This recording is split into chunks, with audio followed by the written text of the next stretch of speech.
Welcome to today's men's mental health journal from me. I just share where I am. As always, these are not so much scripted, more where I'm at.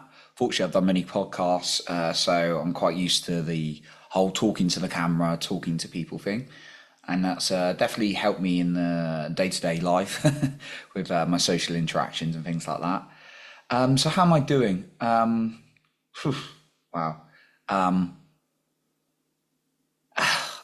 Emotions, I must admit, are kind of still a little bit like all over the place. But there are times I want to celebrate where I've been in absolute bliss, or maybe not bliss. I'll get there. But in a place of like love, just in terms of I'm not trying to make sense of stuff, being out in the mind, being more in the heart, which is really beautiful. I've also been in some points of just anger and frustration and hate towards things.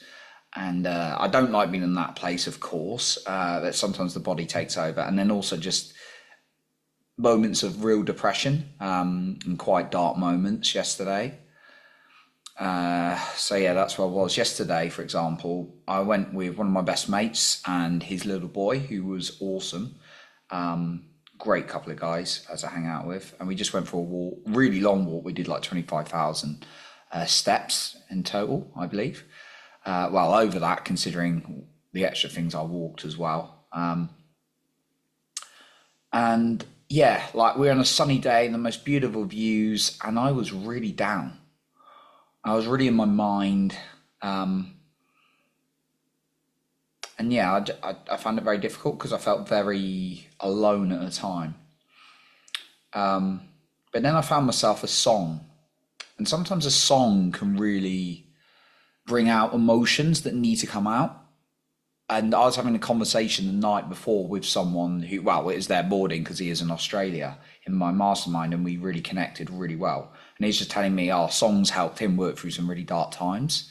So yeah, maybe that's something if you're watching right now, you can try just experiment with some songs to or music from YouTube. Obviously, a massive range there to really, or Spotify or whatever you want to use to really bring out some emotion. Um, yeah.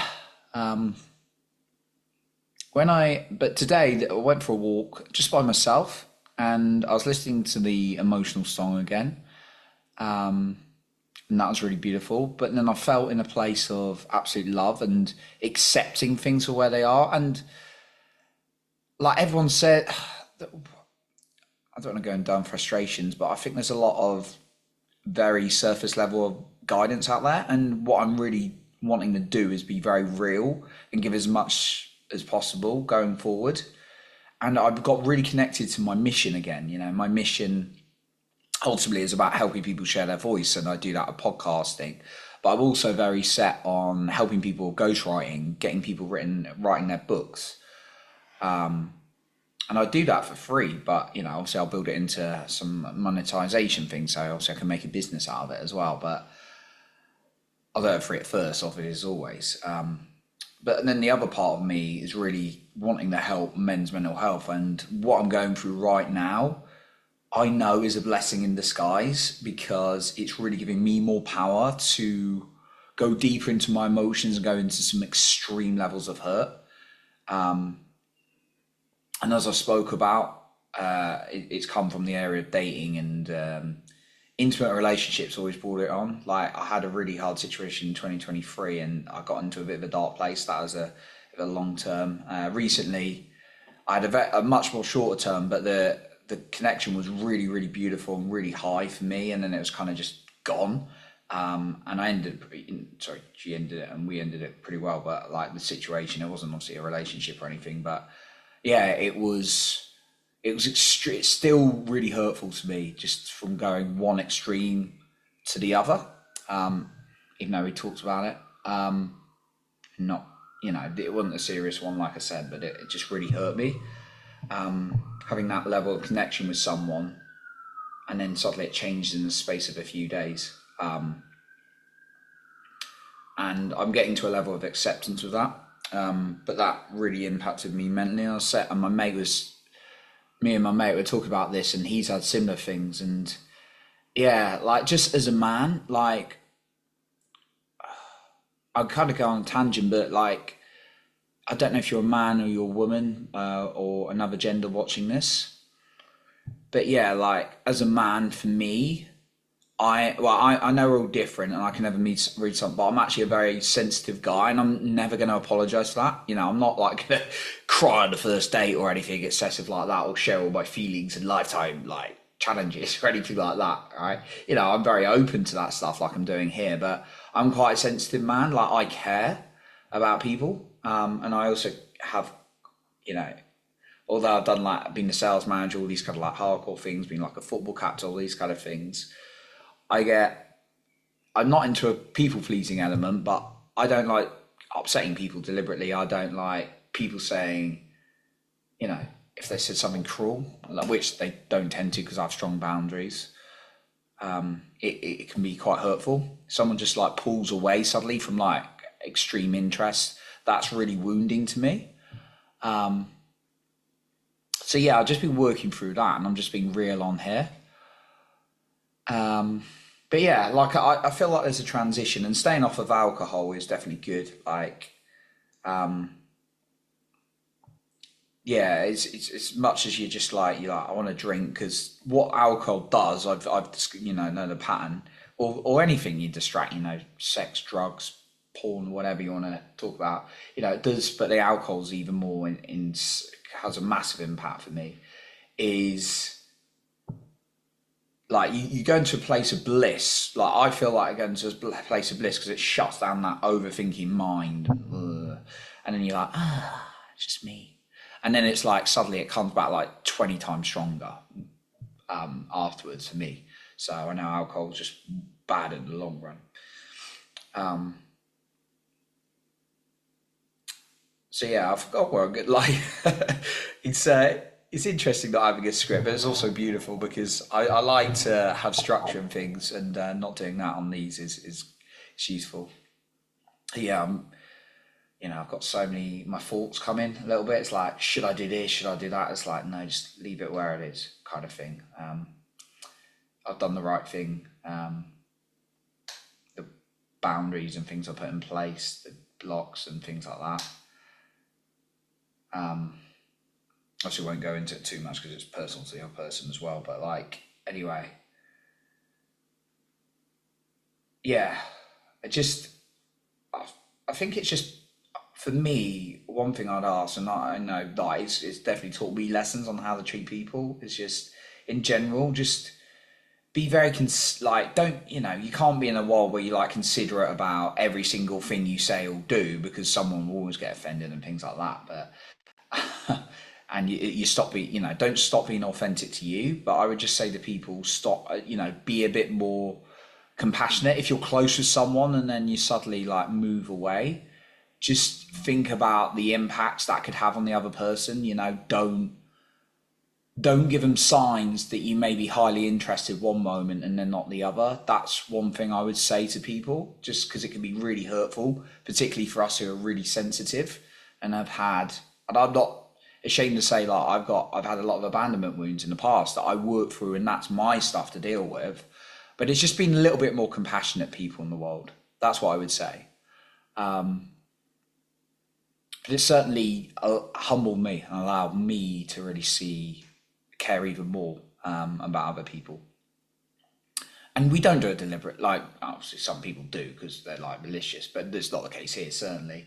But you know, but people don't usually do it intentionally, like to hurt someone. You know, but just having that awareness a little bit more, I think, is really important to be considerate of other people's feelings. Of like, you know, it's not just in intimate or date relationships or dating and those kind of things, but like if you're suddenly showing a high level of interest to someone and then suddenly you're like, no, I'm not interested anymore, that could be really damaging on the person. So, you know, it's better to be, even if you're not, yeah, that's what I'd say, because it's, you know, it's definitely hurt me in the past.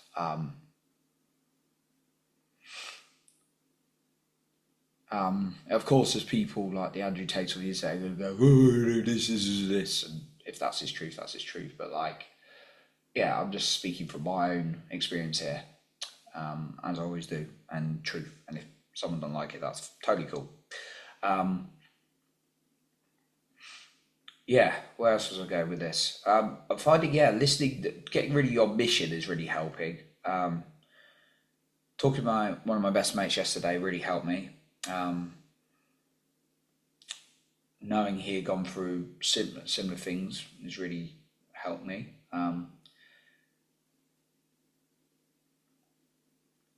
Talking to other men really helps me. There's some women, of course, that I trust and really want to talk to. There's other women who I might not, and there's other guys I might not feel comfortable sharing with. So that's good. But yeah, for me, really focusing on what you love is important, but also having a system in place to work through emotions is really key. So for me, I'm doing like this 5 step thing at the moment, which is helping. Not like an alcohol AA thing, but like my own 5 step thing. Obviously, I'm not drinking. But like the steps I do, and just thought I'd share this, is number one, I label the emotion. And I also do this proactively, even if I'm feeling good, because it's really good practice as well. Proactively and in response to feeling things coming up. And when I put this in place, it's not when things are most intense, but when I can feel the emotion boiling up. So if I'm like feeling a little bit anxious, I wait until it's become, I'm not going to wait until it's a full grown monster going, shaking. I will go for it while it's a baby, or it's just like smaller. As one of my mentors, Joseph McClendon, says, go for the tough emotion before it gets bigger, because then it can be a little bit out of control. So what I'll do, so say I'm feeling a little bit anxious, a little bit nervous, a little bit regretful about something, I will label that. I'll be like, okay, I'm having the thought that, or I'm experiencing the emotion. I don't identify with it, but I'm currently experiencing this emotion. And that's a big step in itself. It's like, I'm not the thought, that's just a thought that has been created in my mind from wounds or challenges or hurt, right? Obviously, you could have a true thought, but like you usually exaggerate and generalize it. So label it, number one. And then also, then that involves me to actually feel it. And that's not always a nice process. Like for me, I felt into the heart the other day, and it was like there was a wound, a like bit of heartbreak. Not from, I talked about this in a previous video, not from recent, but like it goes back to like childhood of like, and that was just wounded or touched on in a recent situation. Sometimes something like that appears minor to everyone else, and people don't get why you're so hurt. It's because I believe that it goes back to like something very much deeper, and people just don't see that or get that. And people going through it aren't always aware of it themselves. So if you're getting like a little situation that appears to the outside world or everyone else, it's getting to you. No, it's probably something deeper. And don't be ashamed of feeling stuff. Obviously, don't scream and throw stuff in public and stuff like that. But like, you can do it in private, just like get a pillow out or whatever. But anyway, I allow myself to feel it. And if I need to, often, I like to go outside for a walk, because a walk really gets fresh air. And I've had it a little bit stressful in my home, to be honest, even though it's a lovely place. So that's number one. Number two is then I do some breathing. It's like that regulates my nervous system for me. That calms me down. And then number three, what I do is I then just connect to love. So when I've calmed my system down, I'm like connecting to the heart. What would love do right now? Feeling into that, because often we act from fear, because that's sadly what we're programmed to do in day-to-day life. Like the news, all these kind of things, social media, fear, get better, I'm not good enough, you need to buy this, you need to do that, the world's coming internet, all that kind of crap, right? So I connect to love, and that's like the truth. And then the fourth thing is feeling gratitude for something in my life. Just write it down. Now, that's a very cliche personal growth thing to say, gratitude. Well, and then the fifth one is feeling self-love. So I'm going to touch on both of those in this point. Now, it's a very cliche, like write down something you love about yourself, write down something you're grateful for, right? I find it very effective to write it down and really feel it. The problem is, I think that is missed often is like, I'm feeling really intense, really stressed, really angry. Okay, what am I grateful for? Like for me, it doesn't work like that, right? You've got to allow the things to run through your body before your body gets into a neutral state, at least to experience gratitude, right? Because like being like fearful, it's like you're running from a tiger, right? oh, what am I grateful for? No, you're just being eaten by a tiger, right? Okay, so it's like you've got to actually deal with the emotion and what's coming up, right? Before doing the gratitude, and then the final one, of course, which I talk about, which is self love. What do you genuinely love about you? It's not like, and when I do self love, it's not like okay, how many awards have I won? It'd be more like, I won the Player of the Season football trophy, and I put so much effort, so much resilience, so much dedication to that, and I want to praise me for that. And that's what's beautiful about me. I find it's better to praise the characteristics and qualities about you than just these external achievements that you can show off. And it's fine to show off, by the way, but it's like the deeper self-love comes from the characteristics or the qualities on that. So yeah, this is today's men's mental health journal video. I've got a few things to do today, including make my podcast, go to the gym, catch up with someone online. But yeah, I'm getting better. Admittedly, I'm going to still get into some of those anxious states, but it's a work in progress. And choose your hard, as they say. You could choose the hard of just going through the same bad habits, maybe eating crap food, drinking, scrolling too much social media, all those kind of things. Could do that. And then that's going to be harder on the emotions, or I could put a bit of effort in whilst I'm going through hard emotions to make them more manageable and calm my nervous system down over time. So yeah, that's just my check-in for today. Or check-in, I don't know if that's a check-in, but yeah, just my share today. Hope you're having an amazing day, and I'll keep you updated with these journals.